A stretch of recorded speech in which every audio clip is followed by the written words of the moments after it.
narasumber di studio Jaktim pada malam hari ini. Anda bisa interaktif bersama kami sekali lagi di telepon 0215155511. Saya ke Bang ini apa nih? Bang Gus Joy. Ya. Ini rencananya kan menyerahkan berkas, kelengkapan berkas ke KPUD ya, mau jadi bakal calon gubernur independen. Sudah berapa KTP yang Anda kumpulkan?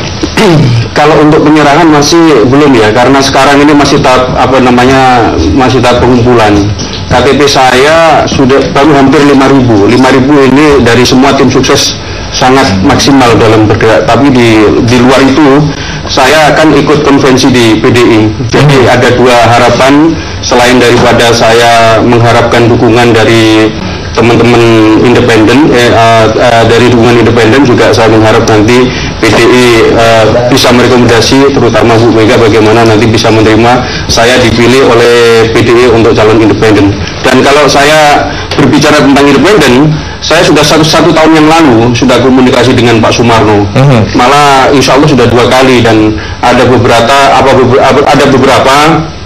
tentang tata cara independen sudah beliaunya sampaikan. Makanya untuk dekat-dekat ini saya tidak pernah komunikasi karena sudah 1 tahun lalu sudah komunikasi dengan beliaunya. Jadi persiapan Anda sampai saat ini sudah sejauh mana nih Pak? Persiapan untuk saat ini yang jelas kita masih dalam tahap pengumpulan. Semoga nanti dekat-dekat ini kan sebagian yang terkumpul kan sudah hampir 5.000, tapi kita belum tahu sejauh mana nilai-nilai dukungan dari pernyataan dan KTP yang ada di per wilayah atau per koordinator.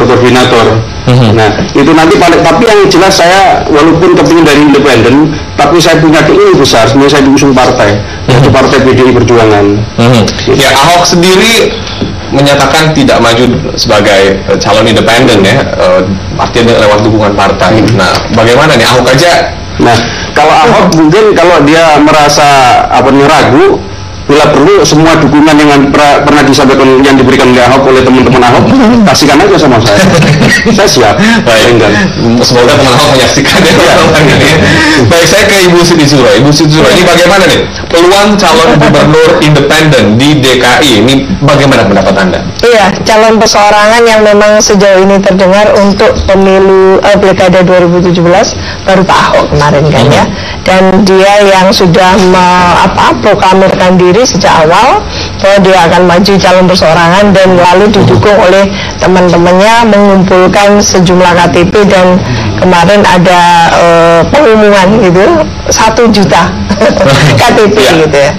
Dalam perkembangannya kelihatannya masuk angin, tidak jadi calon perseorangan, dan ada proklamasi baru ya, pengumuman baru bahwa Pak Ahok petahana akan maju melalui jalur partai politik. Nah, ini menurut saya menjadi kecil kemungkinan munculnya calon perseorangan, mengingat memang yang lain juga sampai detik ini tidak menunjukkan ada istilahnya persiapan yang cukup matang, khususnya dalam mengumpulkan KTP yang tidak sedikit itu, sekitar 523 tadi.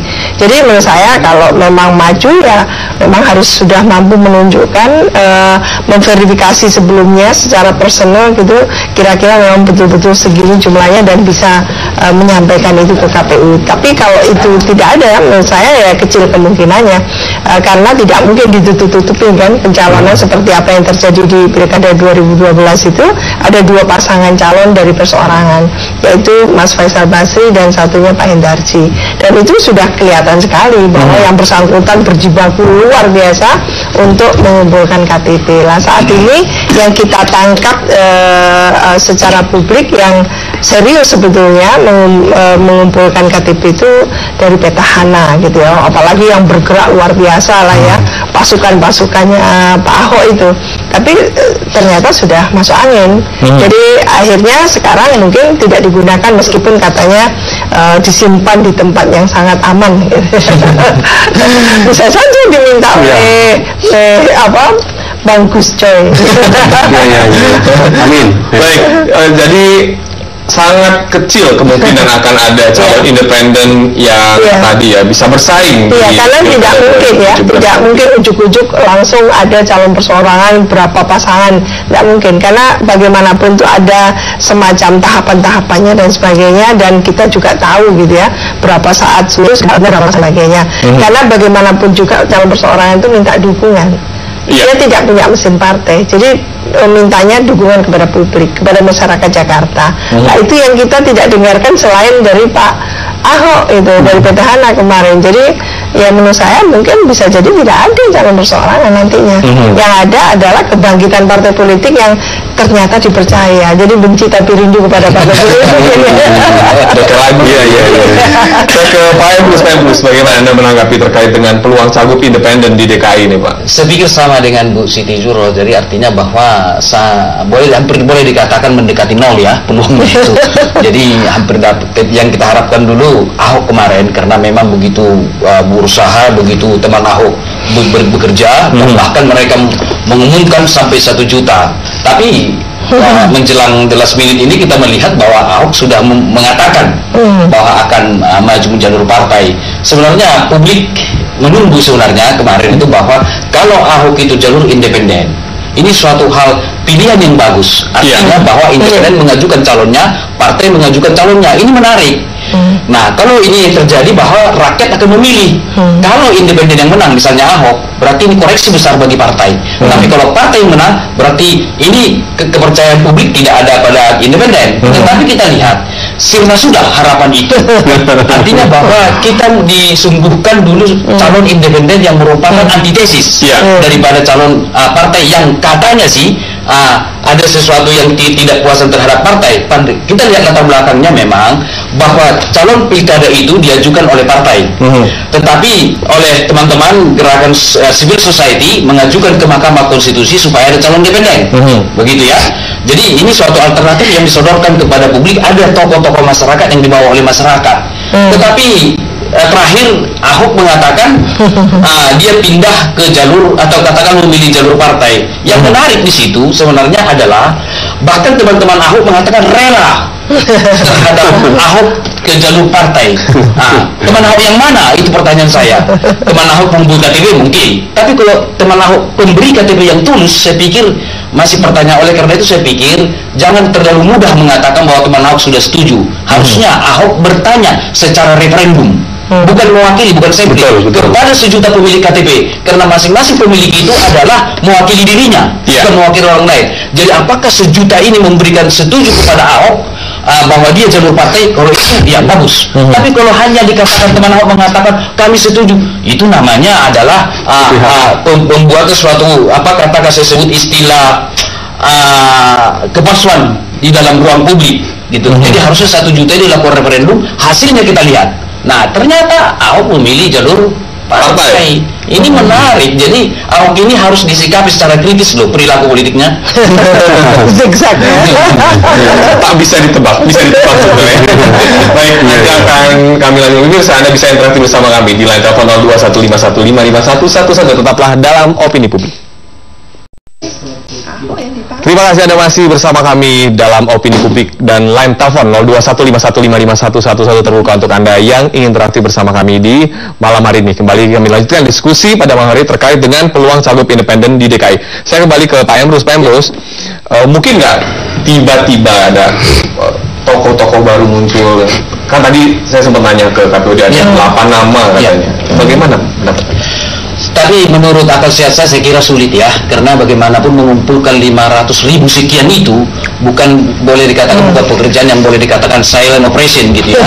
Karena bagaimanapun melibatkan banyak orang, melibatkan kelompok-kelompok masyarakat. Jadi oleh karena itu saya pikir kalau dikatakan bahwa akan tiba muncul calon-calon independen dengan gerakan-gerakan selama tidak kelihatan, amat sulit saya percaya.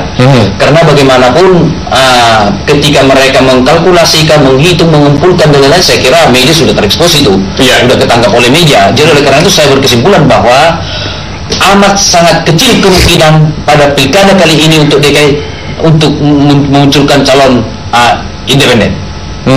Ya, Bu Siti Zuro, ini kan Ahok kan yang selama ini kita bayangkan bakal maju jalur independen, tapi tiba-tiba dia berubah ke partai politik. Apakah ini strategi dia atau bagaimana yang bisa? Iya, memang apa ya? Kalau kita melihat gayanya incumbent ya, petahana ini bukan susah untuk ditebak, susah untuk istilahnya prediksi, sangat mudah. Dia mudi secara politik gitu ya. Gampang sekali itu ditangkap bahwa dia ingin ke sana itu dengan cara-cara yang lain gitu ya. Itu mudah sekali. Dalam politik sebetulnya dia melakukan cyber atau melakukan political deterrence yang cukup cukup awal gitu ya. Ketika yang lain juga masih menghitung, mempertimbangkan dengan seksama gitu ya, berusaha mempertimbangkan banyak hal, khususnya partai-partai politik gitu. Kalau dia berkoalisi, kayaknya kelihatannya tidak ada satu partai pun yang sendirian maju ini. Jadi meskipun kayak PDI Perjuangan bisa sendiri, dia juga lebih menerjemahkan bahwa pilkada ini harus melibatkan semua pihak gitu ya. Banyak pihak harus dilibatkan karena ini pekerjaan rumah bersama. Ini barometernya Indonesia. Ini kota ibu kota negara. Jadi menurut saya bagus juga ya. Ada semacam ide baru, gagasan baru untuk pelibatan tidak hanya kekuatan politik, tapi bagaimana melibatkan sebagian besar komunitas-komunitas di masyarakat Jakarta. Oleh karena itu ya kita melihat bahwa apa yang dilakukan Pak Ahok dengan politik zigzag seperti itu sebetulnya bukan menguntungkan dirinya, justru merugikan. Kenapa, Bu? Merugikan karena dia tidak membuat satu akumulasi investasi yang bagus ya secara politik. Yang itu yang saya sering argumentasikan sebagai satu yang agak careless gitu ya. Karena dalam politik itu apalagi petahana, ketika yang bersangkutan ingin maju, itu akumulasi yang atau investasi yang dilakukan itu harus investasi yang positif gitu. Tidak mengumbar yang tidak positifnya kan itu. Karena bagaimanapun juga memori kolektif dari masyarakat pemilih itu akan menjadi tidak mengapresiasi kan itu. Nah, ini yang tidak terbaca dengan bagus, bahwa seorang pemimpin yang sejatinya dia punya empati politik yang bagus, punya prediksi-prediksi yang cukup terukur gitu ya, dan memberikan satu kepastian. Nah, ini tidak. Sebetulnya petahana yang ingin meraih kemenangan dalam katakan next election itu adalah petahana yang bisa menghitung dan bisa memetakan kalau dia persoalannya masa yang bisa mendukung saya karena memang kinerja saya oke dan sebagainya, itu yang mana kan gitu. Sehingga tidak ada klaim-klaim sepihak. Nah, ini yang kita perlukan karena ini ibu kota, apapun tersedia di sini, ada media elektronik, media cetak, media sosial dan sebagainya. Lalu masyarakat itu terakses dengan sangat mudah. Jadi kalaupun ada yang ditutup itu susah sekali. Jadi bisa terakses dengan nyaris sempurna lah untuk di Jakarta. Baik, sudah ada penelponnya masuk. Selamat malam. Halo, selamat malam. Selamat malam. Ya, Bapak siapa di mana? Faisal, Depok, Mbak. Ya, silakan Bapak Faisal di Depok. Mohon penjelasan Pak Ermus sama Bu Siti nih. Ini Bu, kan kita tahu ya, istilahnya Ahok ini kan kemarin pengen pakai kendaraan angkot, ternyata disiapin Mercy, mereka memilih Mercy akhirnya kan, Mercy yang tanpa katanya nggak ada bayar, katanya kita perjanjian nggak ada apa-apa. Cuman mungkin nggak, ini kan lawannya kemarin sempat ada kawan Lulung, terus ada yang lainnya itu kira-kira independen nggak gitu Bu? Apa karena gini, saya pikir ini kalau pemikirannya Pak Jokowi sebenarnya bagus, orang painter itu juga harus ada yang di Surabaya, ada yang di Bandung, ada di mana, jadi semuanya nggak di Jakarta, jadi merata. Yang akhirnya nanti pada urbanisasi tidak ke Jakarta aja, kalau ekonomi semua merata di daerah-daerah, kira-kira pemikirannya seperti itu. Mungkin Bu Siti bisa menjelaskan gimana sih, kan katanya DKI ini barometer nasional. Iya, baik. Terima kasih Bapak Faisal di Depok. Silakan Pak Ibu.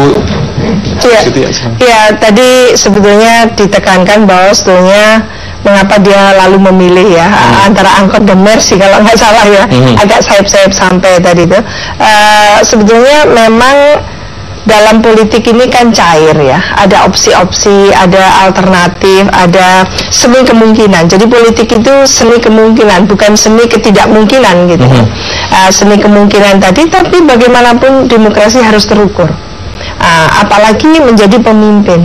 Sekali dia mengumumkan bahwa dia menjadi akan mengambil jalur persorangan, itu sudah dicatat. Dan apalagi ada effort yang luar biasa gitu ya, yang melibatkan teman-teman Ahok kan itu sebetulnya bukan satu upaya ikhtiar yang sia-sia.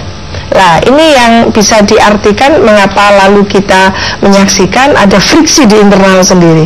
Tidak sulit lagi yang namanya pendukung-pendukung tadi itu, karena ada yang merasa ditinggalkan begitu saja gitu ya. Nah, ini tidak boleh, karena bagaimanapun juga ini akan menjadi amunisi yang bagus sekali dalam satu pemilu yang langsung dari rakyat, oleh rakyat, untuk rakyat. Ini kan komunitas-komunitas sekarang ini sedang menyimak gitu loh. Jangan dipikir tidak disimak, ujuk-ujuk Februari gitu ya. Tidak Februari langsung dilihatnya, tapi mulai sekarang ini sudah dilihat, dicatat semuanya. Nah, catatan-catatan ini yang akan menunjukkan mengapa dia harus memilih partai politik. Apalagi ada sejarah panjang bahwa Pak Ahok ini tidak suka partai politik. Hubungannya dengan DPRD yang notabene adalah para politisi yang juga itu dari partai politik, extension atau perpanjangan tangan dari partai politik, DPRD juga hubungannya, pola relasinya tidak harmonis. Silakan Pak. Kalau saya mengamati bahwa komunikasi politik atau perilaku politik Ahok ini bisa mengangkat dirinya sendiri, tetapi dihancurkan oleh dirinya sendiri. Gitu. Kau yang mulai. Jadi artinya saya katakan bahwa dia menunjukkan keseriusannya, kinerja dan lain-lain gitu. Tetapi di sisi lain dia menunjukkan inkonsistensinya. Kenapa nggak dari awal partai politik aja gitu ya? Itu maksud saya. Atau tidak menyebutkan sama sekali nanti. Tidak dia katakan bahwa saya jalur independen, tidak diucapkan itu gitu ya, karena memang dari sudut komunikasi apa yang sedang sempat dilempar ke ruang publik kepada manusia lain tidak boleh ditarik. Itu teori komunikasi. Itu akan berbekas terus. Jadi nggak boleh dikatakan bahwa misalnya teman-teman Ahok mengatakan bahwa setuju teman-teman Ahok jalur partai, karena dari dulu dikatakan dibentuk ini untuk independen. Jadi masyarakat bisa semakin kecewa. Oleh karena itulah saya mengatakan Ahok ini termasuk orang yang tetap konsisten di tidak konsistennya. Ini tipikal daripada Ahok. Oleh karena itu saya pikir seperti Pak Ibu Churro katakan tadi bahwa memang seorang pemimpin itu harus konsisten lah. Kalau memang tidak bisa konsisten, paling tidak dia ngerem dulu. Gitu ya, sehingga membaca situasi-situasi pada saat-saat kapan saya harus mengucapkan yang harus saya pertanggungjawabkan. Tetapi Ahok lepas begitu saja, tidak terkontrol. Maka selalu saya katakan bahwa pola komunikasi Ahok adalah pola komunikasi tanpa pola. Dan yang menariknya ya, keputusannya itu sangat jauh, jadi beyond gitu, sampai pasangannya sudah ditentukan, yaitu dari PNS ya kan, jadi jauh sekali. Jadi apa yang sudah dilakukan, deklarasi sudah menentukan pasangan, teman-temannya sudah segitu luasnya dan sebagainya. Sekarang tinggal gigit jari kan. Saya ke Bang Gus nih. Bang Gus, seberapa serius Anda ingin dipinang oleh partai politik nih? Kalau saya bicara serius, sudah ribuan serius ya, karena upaya ini sudah saya lakukan lebih dari 1 tahun yang lalu untuk bisa menjadi saksi Pak Ketua KPU. Saya merintis untuk menjadikan saya calon independen itu sudah 1 tahun yang lalu, sebelum orang berbicara tentang politik, cuman bentuknya yang silent. Nah, paling nggak begini, kita mencoba untuk masuk di dunia independen itu paling nggak pengumpulan KTP itu bagian daripada komunikasi politik. Nah, andaikan nanti kalau Allah mengizinkan umpamanya PDI, Bu Mega merekomendasikan saya untuk menjadi calon dari PDI, itu sudah punya kantong suara. Dan kenapa saya katakan kantong suara? Di sana saya tidak pernah menjanjikan apa-apa, dan intinya kalau andaikan nanti saya diminta untuk partai maju gimana, itu sudah disampaikan sebelumnya. Dan tadi sudah saya SMS, sudah saya WA ke teman-teman media Jack TV bahwa sejauh mana dukungan saya dan berapa lembaga ormas paguyuban yang dalam rangka membantu, kurang lebih 220 lembaga. Itu sudah saya WA tadi ke teman-teman Jack TV kan, mungkin sudah dibaca tadi Bang siapa tadi yang mengundang saya itu. Jadi saya sangat optimis dan yakin, syukur-syukur syukur-syukur nanti teman-teman Ahok mau welcome bergabung dengan saya. Ya, yang jelas saya tidak akan mengecewakan, saya tidak akan menyakiti, tapi bagaimana kita berbicara dari hati ke hati untuk bagaimana menjadikan DKI Jakarta DKI yang bermartabat, DKI yang modern, DKI yang religius, DKI yang aman dan nyaman, DKI yang megah. Yang nantinya bentuk komunikasi dalam pemerintahan bagaimana membangun DKI dengan teknologi akar bawah. Ya, kalau bicara soal keseriusan dalam dan motivasi untuk maju sebagai bakal calon ya, berarti sudah persiapan selama setahun. Sudah setahun yang lalu sudah. Cuman bentuknya saya tidak terlalu banyak janji dan komunikasi, paling kebanyakan saya komunikasinya kebanyakan di YouTube sama media berita-berita yang sekilas-sekilas. Jarang saya akan talk show, jarang. Jadi untuk itu paling enggak itu untuk mengurangi isu-isu negatif, kadang-kadang kan mengurangi komunikasi, celah-celah komunikasi yang salah. Oke, nanti kita bagian dari strategi. Pemirsa, Anda bisa interaktif bersama kami di line telepon 021515511. Tetaplah bersama kami dalam Opini Publik.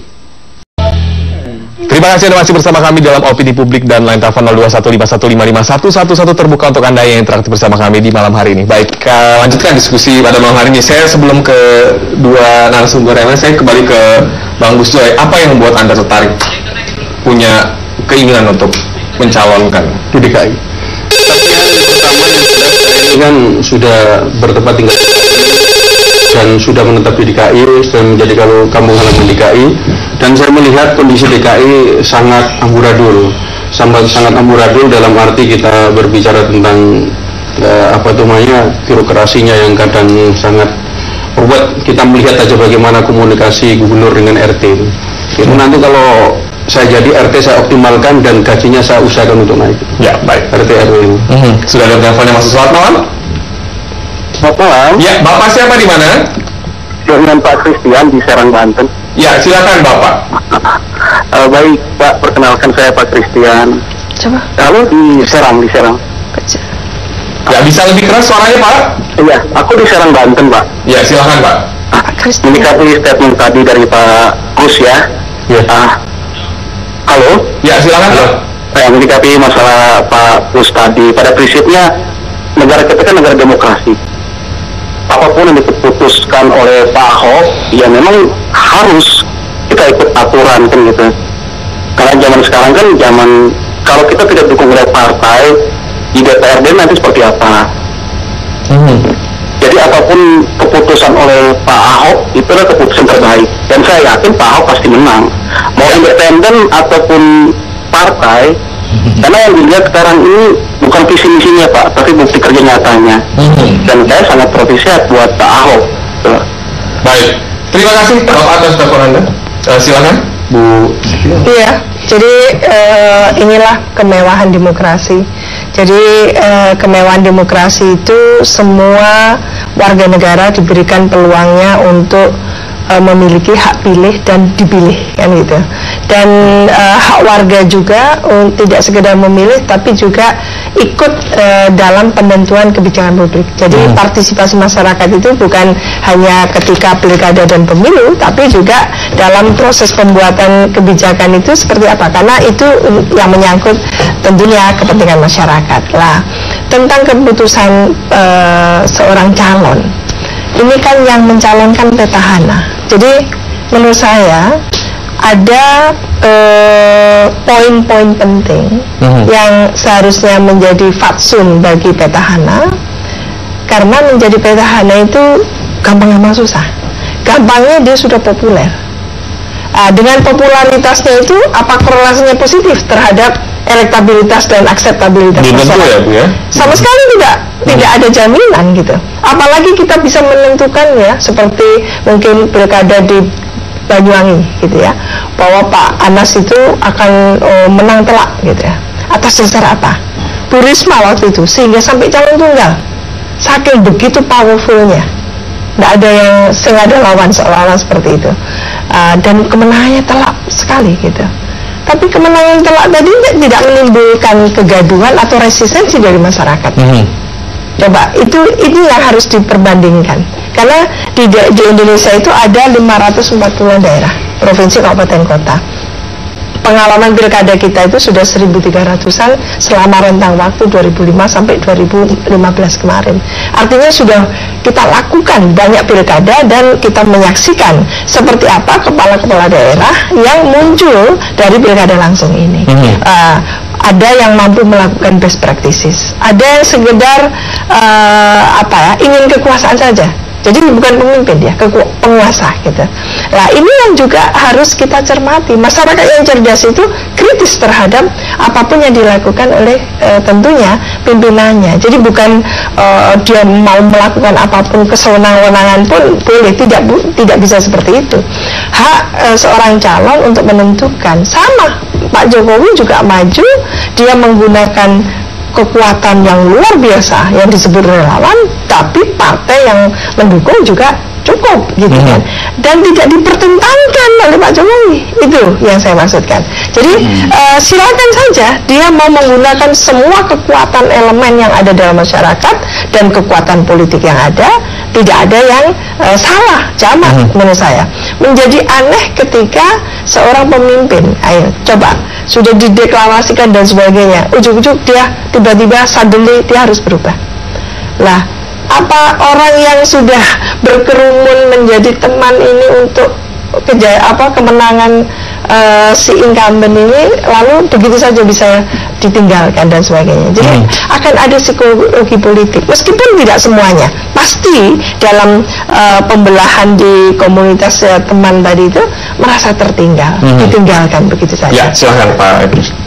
Kita harus kelompokkan memang politisi ini dibagi dua, yaitu politisi yang politikus. Politisi-politikus ini saya katakan bahwa menghalalkan semua cara, termasuk inkonsistensi itu, gitu ya. Tetapi politisi negarawan, dia ideologis, dia punya garis, gitu. Dia apa yang diucapkan sejalan dengan apa yang dikatakan.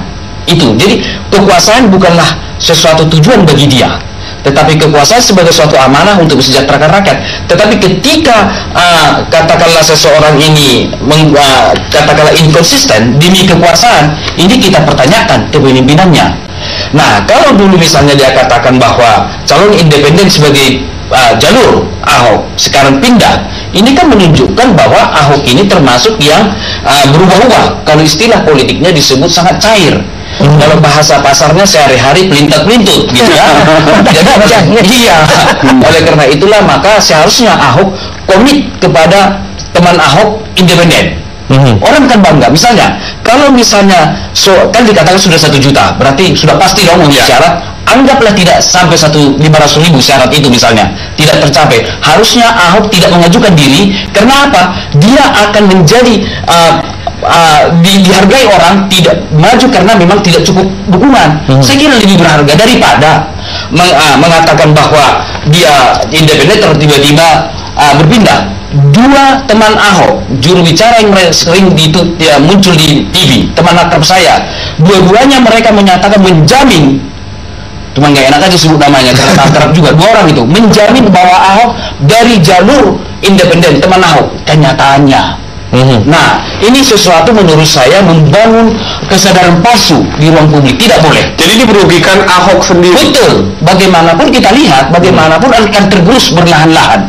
Andaikan dia konsisten dengan teman Ahok, terus begitu saya kira dia akan bisa hampir dipastikan dia memenangkan. Tetapi pergeseran ini akan menimbulkan pergeseran dukungan publik. Wah, ternyata ya teman-teman saya sudah selama ini ada beberapa yang sudah mendukung Ahok. Oh, pindah juga ke partai Bang Emrus ya.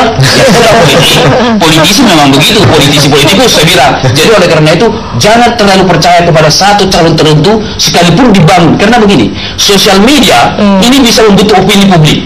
Karena bisa satu orang mengendalikan ratusan sosial media. Artinya yang ada di sosial media belum tentu cermin opini publik yang sesungguhnya. Betul. Karena itu bisa dimobilisasi. Hati-hati. Maka selalu saya mengatakan kepada masyarakat, hati-hati dengan pesan-pesan yang ada di sosial media itu. Bisa digerakkan melalui mesin, bisa digerakkan dengan dibayar dan lain-lain sebagainya. Teknologi namanya. Menarik ini ya kalau soal politik Ahok yang zigzag ini ya, nggak ada habisnya ya soal diskusi Ahok. Baik, kembali ke peluang cagup independen DKI ini, Bu Siti Zuhro. Ini kan 2012 kan ada 2 calon ya. Nah ini berarti nggak ada dong tahun ini kalau menurut menurut saya kecenderungannya tidak ada. Jadi kecenderungannya tidak ada. Kalaupun ada kan tidak seperti ini ya.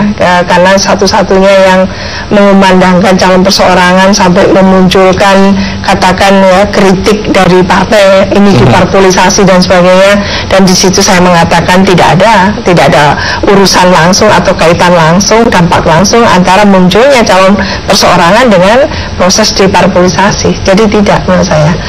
Tapi sekarang justru kita menyaksikan kepercayaan katakan calon kepada partai politik apapun motivasinya, karena kepingin menang. Yang kita harapkan itu kontestasi langsung dalam pilkada langsung ya, yang dipilih oleh rakyat ini tidak sekedar menjadi ajang perebutan kekuasaan, tapi pembelajaran. Bagaimana mengedukasi masyarakat, bagaimana mencerahkan masyarakat bahwa dia adalah betul-betul calon seorang pemimpin bagi rakyat yang bisa dipertanggungjawabkan. Itu sebenarnya. Lah, ini yang tidak banyak terjadi. Kebetulan kami melakukan penelitian ya di sejumlah daerah dan sebagainya. Mengapa lalu muncul undang-undang yang kita revisi dengan mengatakan bahwa siapapun calon petahana ketika dia mencalonkan dalam kampanye dia harus mundur. Jadi harus mundur sementara. Jadi cuti sementara dari jabatannya sebagai kepala daerah. Seharusnya seperti itu. Nah, kalau ini tidak dilakukan berarti kan ditabrak pasal dan ayat tadi itu. Pasal dan ayat ini muncul ya, saya terangkan bahwa tentu ini sebagai satu koreksi terhadap perjalanan pilkada yang lalu, di mana birokrasi menjadi ajang tarik menarik sehingga birokrasi kita menjadi partisan di daerah-daerah. Baik, nanti kita lanjutkan. Pemirsa, jangan kemana-mana karena opini publik akan kembali. Terima kasih Anda masih bersama kami dalam Opini Publik, dan kami lanjutkan diskusi pada malam hari ini. Line telepon 0215155111 terbuka untuk Anda yang ingin bergabung bersama kami di malam hari ini. Saya kembali ke Bang Gus Joy. Bang Gus Joy, nggak ada keinginan juga untuk jadi bakal calon wakil gubernur? Kalau untuk saat ini sampai sekarang saya sebetulnya belum ada keinginan untuk menjadi wakil gubernur ya. Tapi kalau umpamanya nanti Tuhan menakdirkan, ya apapun buat saya terima. Tapi yang jelas komunikasi politik saya, selain saya independen, saya lewat Fin Voters PDI Perjuangan, saya juga sudah datang ke Hambalang ke Pak Prabowo dan menyampaikan berkas-berkas saya. Harapan saya Pak Prabowo juga memberi rekomendasi kepada saya.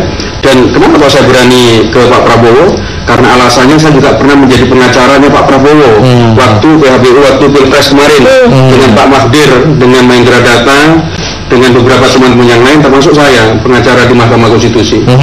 Jadi langkah-langkah itu sudah direncanakan dengan baik. Baik, saya ke Pak Emrus. Pak Emrus, ini kan kita kalau ngomongin Ahok ini seru ya. Menarik. Karena memang bayangan independen itu kan selalu dia dari kemarin kan. Ngomongin soal dia kan sudah dipegang partainya Pak ya, rencananya. Jadi begini, kalau misalnya dari awal kan Ahok membentuk teman Ahok atau dibentuk atau bagaimanapun gitu ya. Jadi dari hasil ini menunjukkan bahwa Ahok ini sudah mendapat dukungan, dan dipastikan mereka mengatakan bahwa melalui jalur independen. Begitu kan? Artinya di sini bahwa Ahok positioningnya lebih kuat dibanding partai, sehingga nggak usah heran ada partai mengatakan bahwa dia menjadi pendukung bukan pengusung. Sebenarnya itu suatu tindakan yang menurut saya kurang cantik gitu. Kenapa? Partai itu harus mengusung bukan mendukung. Karena kalau dia mendukung berarti dia subordinat daripada calon independen itu. Tetapi apa boleh buat? Artinya bahwa partai ini menjadi pendukung gitu ya. Karena memang Ahok ini dicitrakan sedemikian rupa seolah-olah sudah pasti menang, hebat dan lain sebagainya. Gitu ya. Nah, oleh karena itulah pendaftaran independen ini kan sudah mulai. Catatan saya menunjukkan dia akan berakhir beberapa hari ke depan, kalau nggak salah tanggal 7, begitu kan? Nah, ketika nanti pada tanggal 7 Ahok benar-benar tidak mencalonkan diri dari independen, berarti bargaining position partai lebih kuat. Artinya satu partai saja, apalagi semua tidak mendukung dia, maka batallah Ahok menjadi calon. Ini harus hati-hati. Oleh karena itulah saya pikir Ahok lebih baik memilih jalur independen, setia kepada teman Ahok, setia kepada sejuta KTP yang sudah mendukung dia. Jangan ditinggalkan begitu saja. Ini mereka ini kan berteman. Kalau berteman kan katakanlah sama-sama gembira, sama-sama susah kan begitu. Ini teman ditinggalkan 1 juta. Nah, apakah 1 juta sudah setuju melalui jalur partai? Belum dilakukan referendum. Oleh karena itulah saya pikir Ahok harus melakukan perhitungan, kalkulasi politik.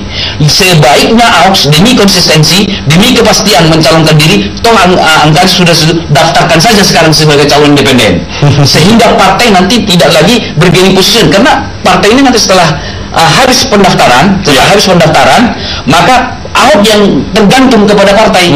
Ini mohon-mohon. Iya, hati-hati. Gitu. Jadi hati-hati ya. Udah menyarankan sebelum tanggal 7 nih. Karena partai ini juga ada politisi yang memang licin juga. Namanya juga politik. Iya. Baik, kembali ke Bu Siti, ini bagaimana sih peluang antara partai dengan independen? Berapa persen sih Bu kalau yang sekarang yang bisa Anda bahas? Iya, ini pertanyaan bagus ya menurut saya. Dalam kita mengkaji berbagai pilkada di banyak daerah itu menunjukkan sebetulnya memang peran sosok calon itu sangat menentukan. Apakah calon ini menimbulkan animo masyarakat untuk dipilih, ataukah justru menimbulkan golput, ya, masyarakat jadi golput malas. Itu yang terjadi di Sumatera Utara. Hanya Medan. Berapa itu golputnya? Yang memilih hanya sekitar 25-30%. Jadi menurut saya itu juga akan berpengaruh. Jadi karena sosok tadi itu berpengaruh, dia sudah poin pertama yang penting. Jadi semua calon itu harus memenuhi kriteria. Pertama, apakah yang bersangkutan ini menjawab kebutuhan dari masyarakatnya. Nah, kalau dia menjawab kebutuhan masyarakat, berarti yang bersangkutan tahu apa kebutuhan masyarakat. Dan yang bersangkutan calon ini juga mampu menganalogikan dirinya dengan masyarakat pemilih. Nah, itu pasti.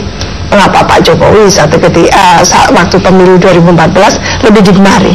Karena dia berhasil mampu gitu ya menganalogikan dirinya dengan masyarakat yang sebagian besar kita di menengah bawah. Gitu. Nah, itu contoh. Ketika calon tadi, sosok tadi itu sudah 1 poin sudah unggul, bagus gitu, tinggal menggenapkan atau menyempurnakan dengan bantuan mesin partai. Itu aja sebetulnya.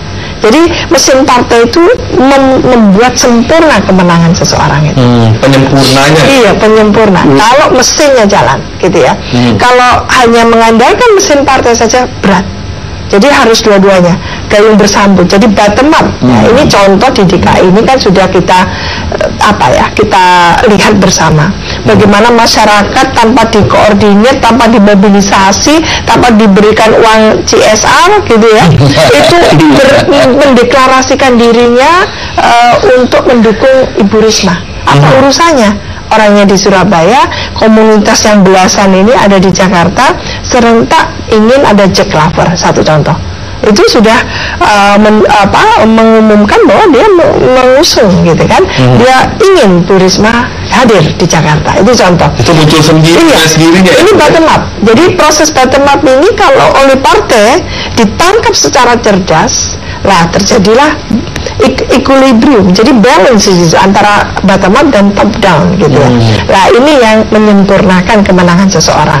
Bisa telak luar biasa, seperti yang ceritanya Pak Anas di Banyuwangi, itu telak kemenangannya 80%. Bu Risma juga seperti itu, telak. Jadi resistensi yang sangat kecil, bahkan nyaris tidak ada resistensi, itu membuat langkahnya seorang calon itu kemenangannya menjadi pelupuk mata.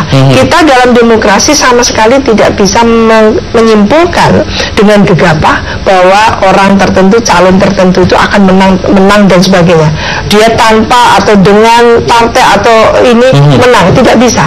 Karena demokrasi kita itu free and fair. Jadi agak tidak terprediksi dengan seksama kadang-kadang. Karena apa yang kita bisa nilai itu hanya arah atau kecenderungan saja. Baik, masih ada satu segmen lagi. Pemirsa, jangan kemana-mana, tetaplah dalam Opini Publik. bersama kami dalam Opini Publik dan kita lanjutkan diskusi pada malam hari ini. Sudah bagian terakhir masih terkait dengan peluang cagup independen di DKI, berebut kursi DKI 1 lewat jalur independen. Jadi bagaimana nih Bang Gus Dur rencana ke depan? Ini kan semakin mendekati nih waktunya.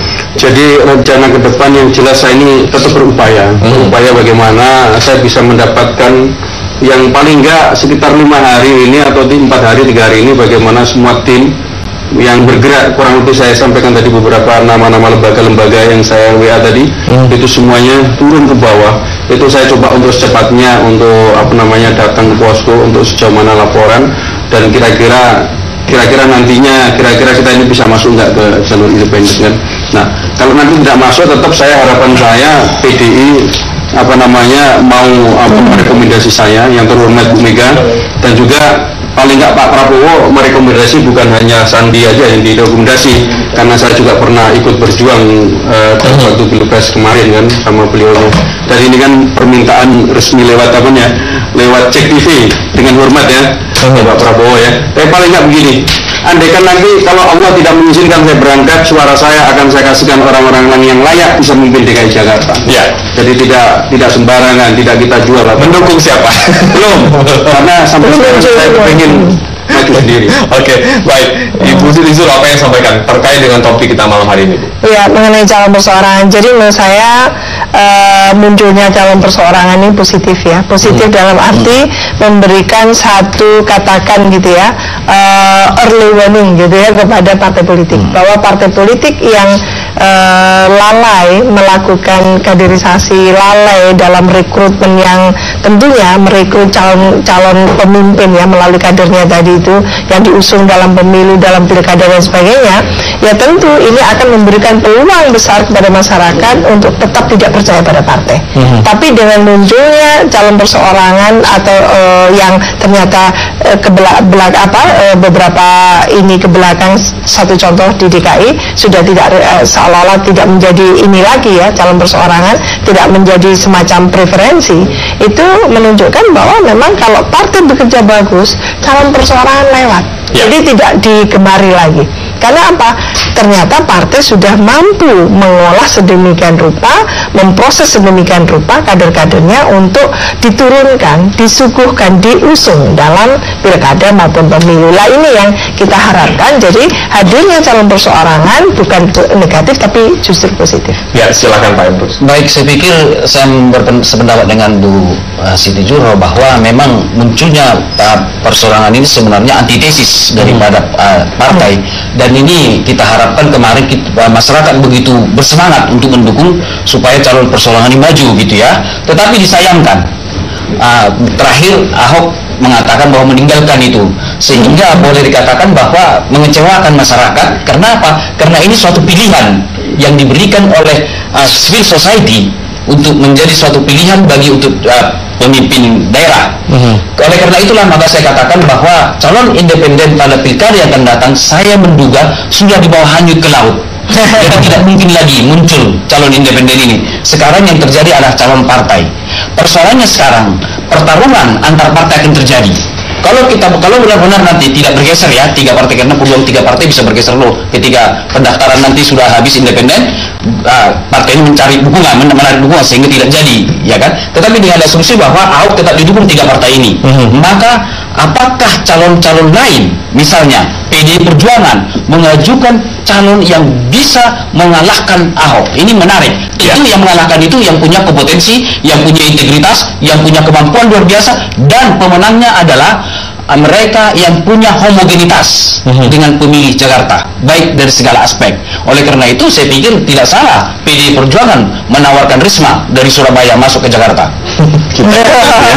Panjang bahkan masih banyak diskusi seru tentunya yang bakal menemani Anda di Jak TV ya. Terima kasih Ibu Siti, terima kasih Pak Emrus, terima kasih Bang Gus Dur atas waktunya. Semoga apa yang kita perbincangkan menambah informasi Anda semua di malam hari ini. Terima kasih telah menyaksikan Opini Publik. Saya Widam Darmawan, selamat malam, sampai jumpa.